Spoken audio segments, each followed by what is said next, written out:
Section 1. You will hear a woman making a hotel reservation over the phone.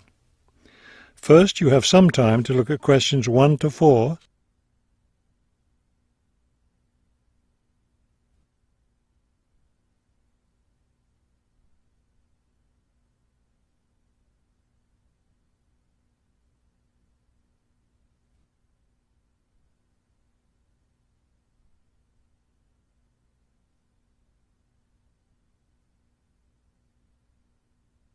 You will see that there is an example that has been done for you. On this occasion only, the conversation relating to this will be played first. Good afternoon, Grandview Hotel. Yes, hello. I'm planning to spend a few days in your city next week, and I'd like to, make a reservation. The man answers the phone. Grandview Hotel? So the word Grandview has been written at the top of the form. Now we shall begin. You should answer the questions as you listen, because you will not hear the recording a second time. Listen carefully and answer questions 1 to 4. Good afternoon, Grandview Hotel. Yes, hello. I'm planning to spend a few days in your city next week, and I'd like to, make a reservation. Of course. When did you want to stay here? Next week, Wednesday night and Thursday night. So that's February 13th and 14th. Yes, that's right. And how many guests will there be? Just me. So, do you have a room available? Yes, we do. I'll just need to take some of your information. May I have your name, please? Oh, right, yes. It's Roxanne Wilson. Wilson. Thank you, Miss Wilson. And may I have your credit card number? It's 233-618-9872.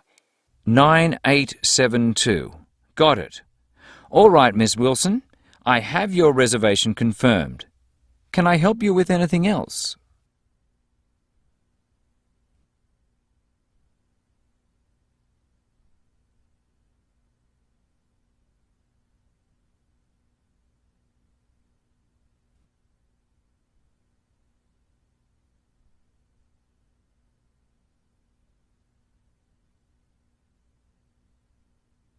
Now listen and answer questions 5 to 10. Well, yes, I was wondering, since I'll have a couple of free hours Friday morning before I leave, is there anything interesting to see close to the hotel? Do you like museums? The art museum's very close by. I love museums, but not art. Can't stand it. I've heard your city has a very interesting science museum, though. Yes, but unfortunately it's closed in the winter. Are you interested in shopping? Sure, I love shopping. Are there any good stores nearby? Yes, we have a large shopping mall just 2 bus stops away. You take the bus to Monument Square and it's just half a block from there. Just look for the post office and you'll see the mall entrance next to it. Fabulous. What about lunch? I hear your city has good restaurants. Yes, there's a nice restaurant very near. It's just across the street from the park. Sounds good. I can have lunch, then walk in the park afterwards. I have one more question. What's the best way to get to the hotel from the airport? Subway is the fastest, of course. There are buses, but they're quite slow. I'll be arriving quite late, after 10 p.m. I thought I might have to take a taxi. The subway runs until midnight. Oh, good. Then I'll do that. Will there be someone at the hotel front desk that late? Oh yes, the front desk stays open until 2. That is the end of section 1. You now have half a minute to check your answers.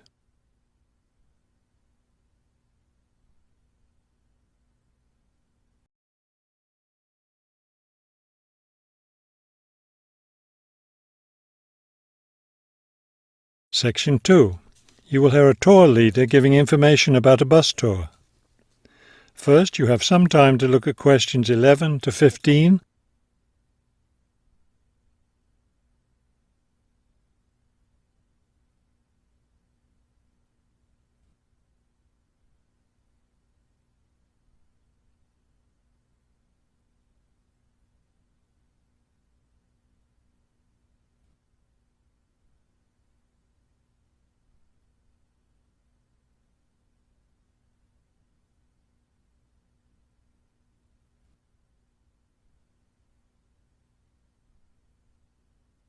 As you listen to the first part of the talk, answer questions 11 to 15. Thank you for choosing City Tours. The reason so many people choose our tours when visiting this city is because you can design your tour to suit your own interests. Your all-day pass entitles you to board our bus at any stop and stay as long as you like at each place. The all-day bus pass costs $18 for adults. Children between the ages of 5 and 12 pay half the adult fare, and children under 5 ride for free. Our buses run every hour on the half hour, starting at 8:30 a.m. Our most popular tour is the Centre City Tour, which goes to all the major attractions in the centre of the city. From the starting point here at the tour bus office, the bus goes to the first stop, Hill Park. As you may guess, this park is located at the top of a small hill. The next stop is the fishing docks. Following that, the bus goes on to the third stop, Bay Bridge, located at the foot of the bridge which crosses the bay. The fourth stop is in the shopping district. Then the fifth and last stop is at Green Street.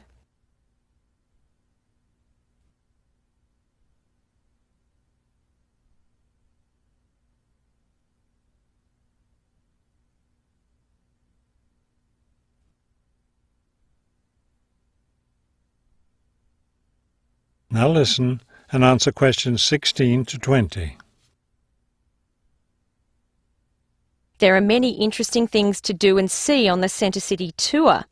At the first stop, you can enjoy a spectacular view of the bay, the city, and especially of the fishing docks, which are located at the foot of the hill. At the second stop, you can walk around and look at the boats. Fresh fish from the bay is also for sale here, since this is the place where the fishermen bring in their catch. The next stop is where some of the city's finest seafood restaurants are located, so you might want to plan a lunch stop here. You can eat fresh fish here, prepared in the traditional local way. The fourth stop is, of course, where you can do your shopping. Don't miss the opportunity to purchase some of our city's famous handmade baskets. You'll want to take several home as souvenirs of your visit to our city. Finally, at the last stop on the tour, you can visit one of the oldest buildings in our city, the theatre. This building was built over 400 years ago and is still used today as a place to see plays, musicals and other performances, as well as our annual film festival. That is the end of section 2. You now have half a minute to check your answers.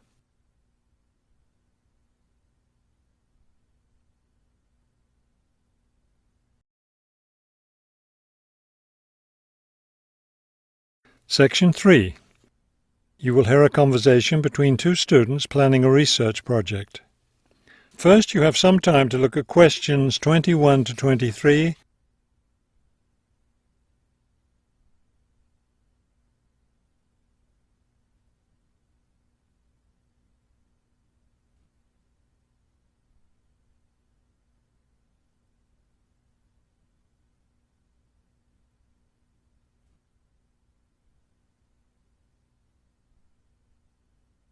As you listen to the first part of the conversation, answer questions 21 to 23. We'd better start planning our research project because we don't have much time left before it's due. I know, only 3 more weeks. Is that all? I thought we had more time than that. Well, let's get to work then. Okay, so we agreed we're going to interview shoppers about their spending habits.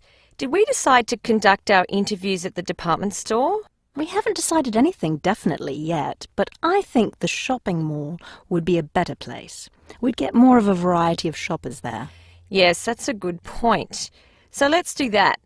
How many interviews did the professor say we had to complete? She said at least 30. That sounds like a lot, doesn't it? Yes, but if we divide it up between the two of us, that's just 15 each. That's not so bad.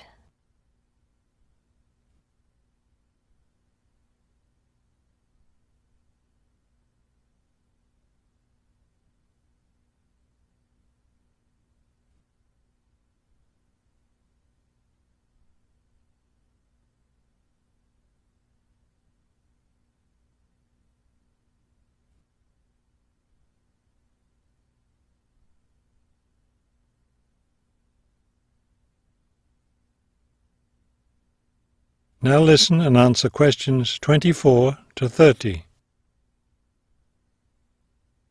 Okay, so I guess we'd better start designing our questionnaire.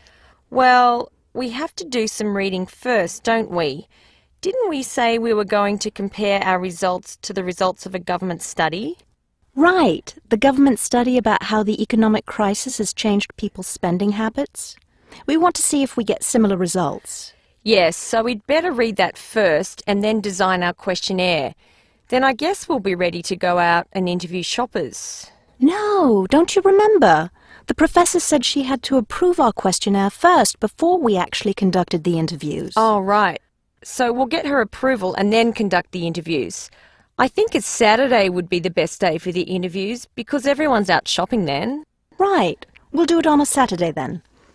And let's also plan to get together the next day to analyse the results. It's best to do that while everything's fresh in our minds, don't you think? Sure, that sounds like a good idea. Okay, so then we're going to have to present our results to the class. Do you have any ideas for that? It's an important part of our grade, so I think we should plan it well. Well, I think the obvious thing is to prepare some charts showing our results and how they compare with the government study. That will help make the information a lot clearer to the class. Right. Okay, so we'll draw up some charts of the results. And then that's it. All that will be left to do is give the class presentation. Do you think we can be ready on time? I sure hope so. Let's get started now. That is the end of section 3. You now have half a minute to check your answers.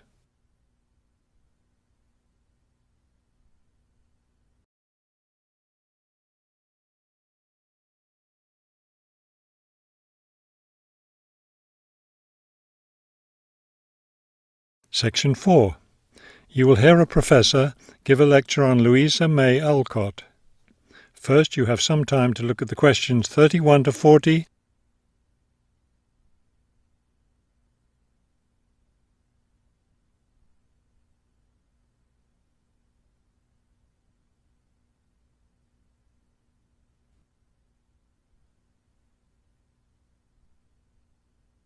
Now listen carefully and complete the timeline in questions 31 to 40. Good afternoon. Today I'd like to continue our discussion of the lives of prominent American writers by talking about Louisa May Alcott, one of the best-known 19th century writers. Alcott is known for her moralistic girls' novels, but she was a much more serious individual than those novels might lead one to believe. She was born in 1832, the daughter of Bronson Alcott, who was one of the founders of the Transcendentalist movement. Bronson Alcott was a philosopher, but not a provider, and the family lived close to poverty. From an early age, Louisa was determined to find a way to improve her family's economic situation. As a teenager, she worked to support her family by taking on a variety of low-paying jobs, including teacher, seamstress, and household servant. Alcott also started writing when she was young. She wrote her first novel when she was just 17 years old, although it wasn't published until many years after her death. It was called The Inheritance. In 1861, the Civil War broke out. Alcott worked as a volunteer, sewing uniforms and bandages for soldiers. The following year, she enlisted as an Army nurse. She spent the war years in Washington, nursing wounded soldiers at a military hospital. While working at the hospital, she wrote many letters to her family at home in Massachusetts. After the war, she turned the letters into a book, which was published under the title Hospital Sketches. She also wrote numerous romantic stories, which she sold to magazines. Around this same time, she was offered the opportunity to travel to Europe as the companion to an invalid. When she returned home from Europe in 1866, she found her family still in financial difficulty and in need of money, so she went back to writing. Her big break came in 1868, with the publication of her first novel for girls, Little Women. The novel achieved instant success, and the public wanted more. From then on, Alcott supported herself and her family by writing novels for girls. It wasn't the writing she had dreamed of doing, but it earned her a good income. Alcott took care of her family for the rest of her life. In 1878, her youngest sister May got married. A year later, May died after giving birth to a daughter. Louisa Alcott raised her sister's orphaned child. In 1882, Bronson Alcott suffered a stroke. Soon after that, Louisa Alcott set up a house for him, her niece, her sister Anna, and Anna's 2 sons in Boston. Her mother was no longer living by this time. Alcott was still writing novels for girls, including 2 sequels to Little Women, Little Men and Joe's Boys. The latter was published in 1886. Louisa Alcott had suffered poor health ever since she contracted typhoid fever while working as a war nurse. She died in March of 1888, at the age of 55. She was buried in Concord, Massachusetts. That is the end of section 4. You now have half a minute to check your answers.